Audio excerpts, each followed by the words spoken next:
Cut here. Today with Ian Rowlance, Metro 6R4 driver and owner of the 6R4.com. Hi Ian, how are you? I'm fine, thanks. How are you? I'm fine, thank you. How did you first get interested in rallying? I think like most people that got interested in rallying, they went to watch it with the parents. So we used to watch the RAC when it came through Wigan, through Hay Hall, Alton Park.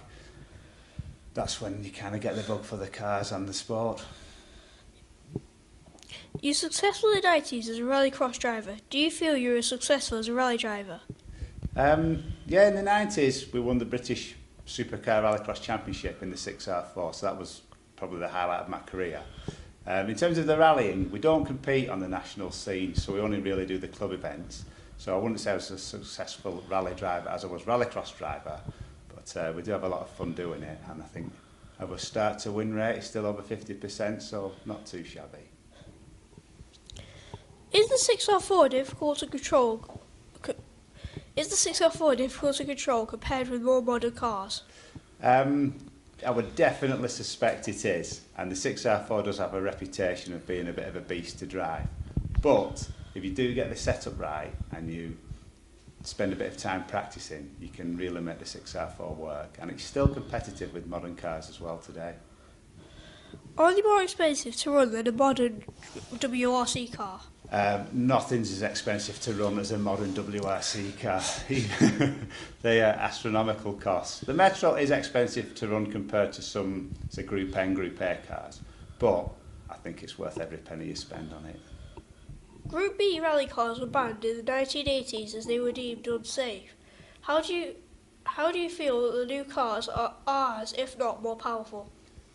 Definitely the new cars of this year, so 2017, the cars are probably as powerful as the Group B era, but the handling is probably a lot more improved with the active control on the diffs, etc. But sadly, in the first event this year with the new cars, somebody did get killed, a spectator, so hopefully we don't get a repeat of what happened back in the 80s. Is there a rally car you've ever wanted to drive? Yes, definitely, the 6R4. You are the best known specialist for the 6R4. How long has it took you to build that reputation? A lifetime. So I first got my 6R4 when I was 18, and I took out a mortgage to buy that, which I'm still paying back now. But since then, I've spent every waking minute working with the cars, understanding the cars, developing the cars, studying engineering to improve my understanding of engineering with the cars. So it's not overnight, it takes a lot of work, but you've got to do something with your life. Tell me about the work you do on them. Yeah, well, we do everything basically from the ground up. So we do the shell preparation, panel manufacture, engine rebuilds, gearbox rebuilds, wiring looms, mapping, suspension setup, basically everything you need to do to run the car, and the cherry on the top of the cake is driving them as well. Do you have any difficulty with parts availability? Massively. Austin Rover produced a batch of parts at the beginning. They built 200 cars and some spares, but as you can imagine, over 30 years, a lot of those parts have gone now and been used up. So if you break a part, you've got to start to make the part now. You work with other types of race cars. Can you tell me about that too? Yeah, I have a passion for all kinds of motorsport, and we do get involved in sprinting and hill climbing and the Time Attack series. So we run single-seater racing cars ranging from Formula Jedis up to Formula Ones. So we restore and build old Formula One cars. We're currently running cars in the British Sprint Championship, so F3 chassis with F1 powertrains, really quick and interesting cars. Do you work on more modern rally cars too? Actually, no. We seem to be stuck in the 80s a little bit there, working on the 6R4s mainly.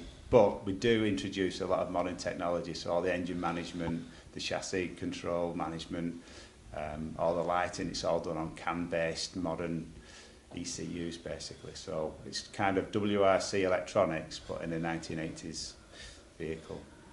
Can I have a drive of your 6R4? No. Can my dad then?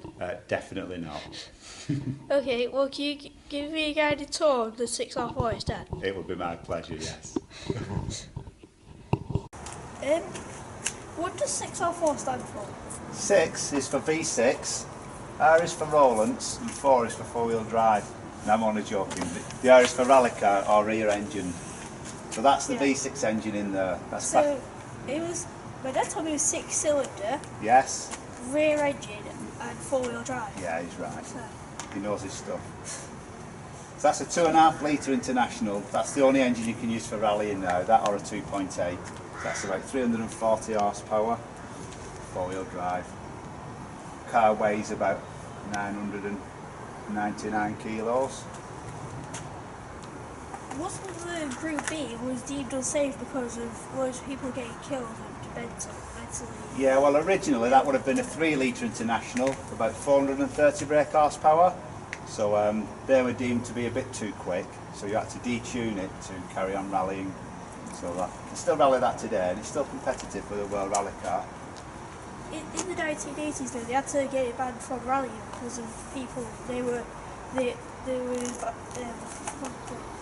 were drivers getting killed, and there was spectators and loads of people mentally ill from driving. The cars are difficult to handle, especially when they've got that much power, and because they were so popular, the crowds were enormous, and the crowd used to try and even touch the sides of the car, and they ended up with fingers stuck in the side scoop.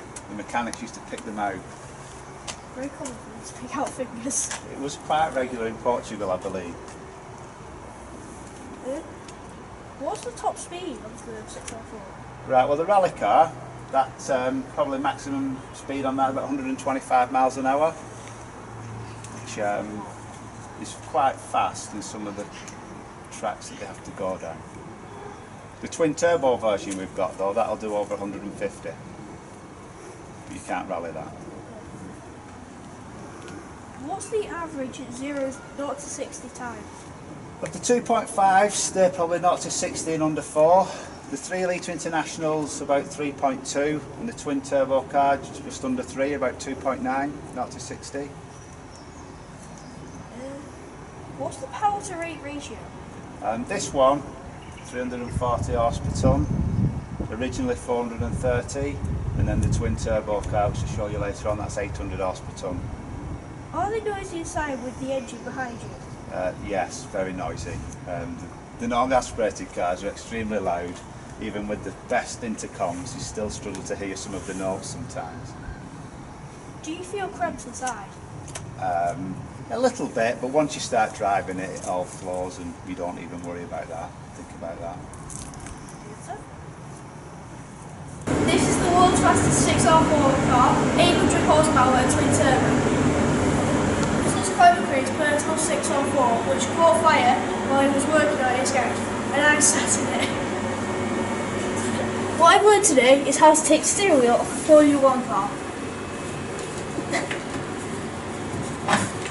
There we go.